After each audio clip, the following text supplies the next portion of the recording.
Ayaw mag-comment sa, huwag na lang, sir, no comment. Hindi lang sa flood control, ma'am, pati sa sa illegal gambling. Tumatanggap sila. So, si Martin Romualdez. Pero marami pang iba pang mga sources ng corruption na dinideliver.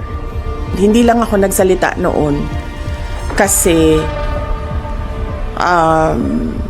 parang ang sabi ko sa lawyer na pag may mangyari naman na ganyan, kung pwede, magbigay naman sila ng information sa inyo. Example na lang ng budget natin. Yung budget natin, ang huling pumipirma dyan, ang Pangulo. Para siya maging batas, para yan ma-operationalize, para natin ma-implement yung batas na yan, kailangan yan ng pirma ng Pangulo. The fact na nagpirmahan sila ng budget na may mga blanco, ibig sabihin, hindi nila binasa or pinabayaan nila na merong mga ganun na blanco.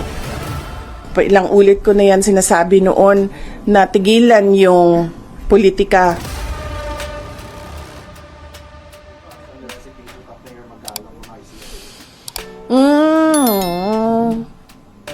Ayaw mag-comment sa, huwag na lang, sir, no comment. Sorry, balik ko lang. Matagal nyo na kung alam yung modus sa di mo nang pangingitback sa flood control?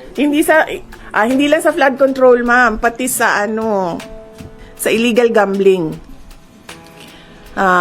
Tumatanggap sila. So, si Martin Romualdez.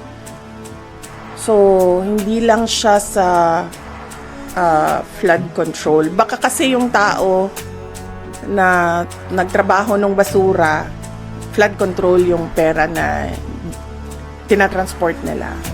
Pero marami pang iba pang mga sources ng corruption na dinideliver.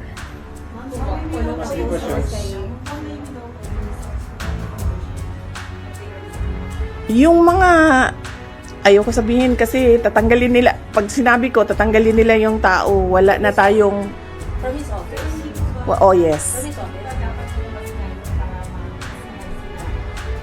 Ayaw lumabas ng mga tao eh. Dati pa naman kami nagsasabi na na magsalita kayo. Takot lahat kasi magsalita ngayon dahil syempre aabot yun until the office of the president. Diba? So, walang nagsasalita. Pero pag sinabi ko kasi kung sino at anong klaseng personnel, maano nila kung sino yung nagsasabi doon sa loob. But from the office of Congressman Romualdez? Oh yes. Ito din yung mga tao na nagsasabi sa akin na na aatake sila sa confidential funds. Ito din yung reason kung bakit hindi na namin ginamit yung confidential funds on the third and fourth quarter.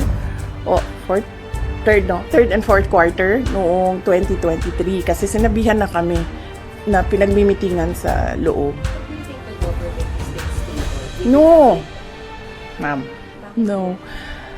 Our institutions are clearly abused. They are used for personal gain. They are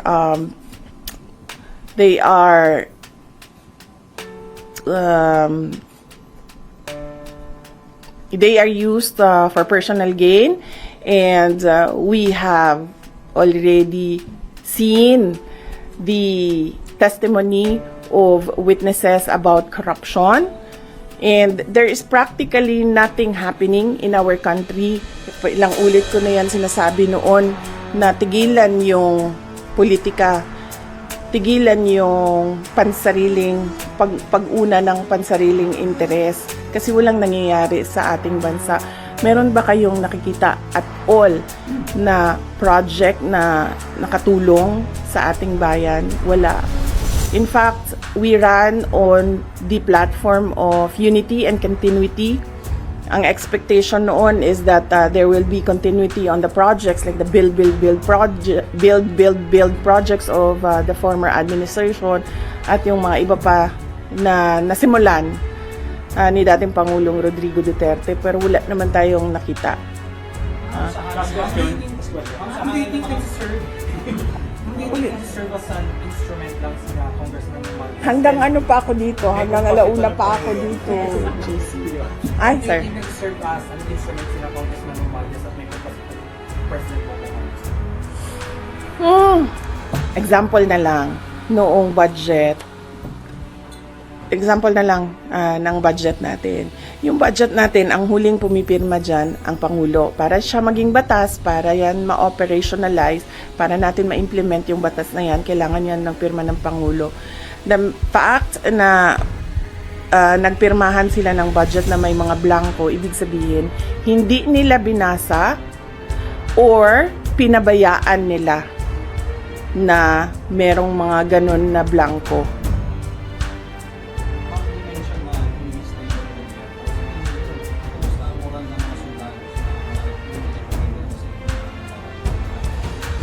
Hindi ko alam. Hindi ako makapagsalita sa moral ng mga sundalo. Siguro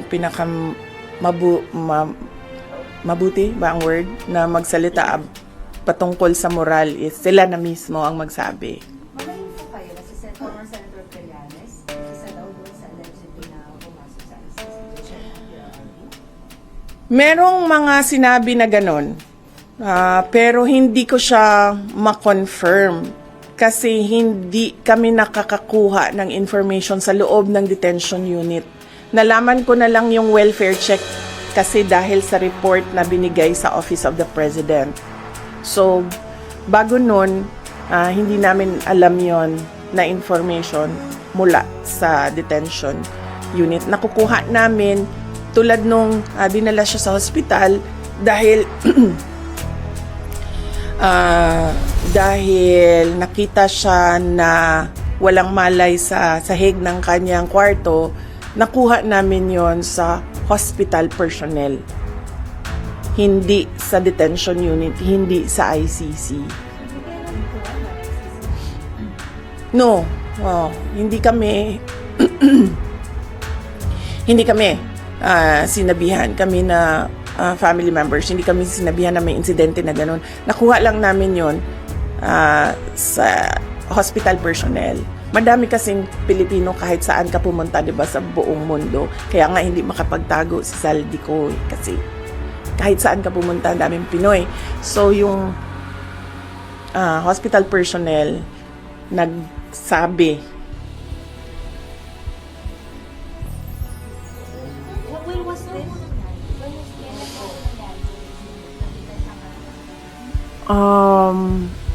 Hindi ko na maalala. Pero hindi ngayon yon, hindi the moment na lumabas yung statement. Hindi lang ako nagsalita noon. Kasi, parang, ang sabi ko sa lawyer, na pag may mangyari naman na ganyan, kung pwede, magbigay naman sila ng information sa inyo. Kahit hindi na sa pamilya, kasi sa tingin nila, hindi dapat siguro bigyan ng, hindi ko alam kung anong rason nila, sabi ko kahit sa inyo man lang. And then, sinabi ng lawyer that we will work on this and make sure that this will not happen again. So, hindi na ako nagsalita. Nagsalita na lang ako nung nakita ko yung report sa welfare check. Kasi, para bang hindi kaya ng ICC, hindi kaya ng ICC na i-secure ang dating Pangulong Duterte. Tulad nito, merong pagbisita sa isang agent ng government na ito din yung gobyerno na nagdala sa kanya, nagkidnap sa kanya dito sa Pilipinas, tapos dinala siya sa Hague.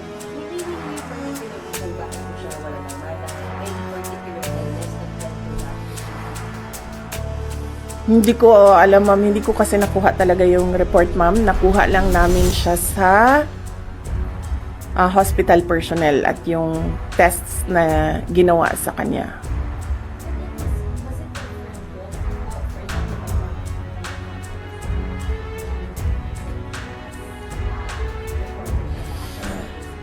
Tinanong ko siya. Alam ko tinanong din siya ng lawyer. Hindi ko lang alam kung anong mga incidents. But tinanong ko siya kung totoo ba. And then sabi niya, hindi naman yan yung una. Madaming beses na ako na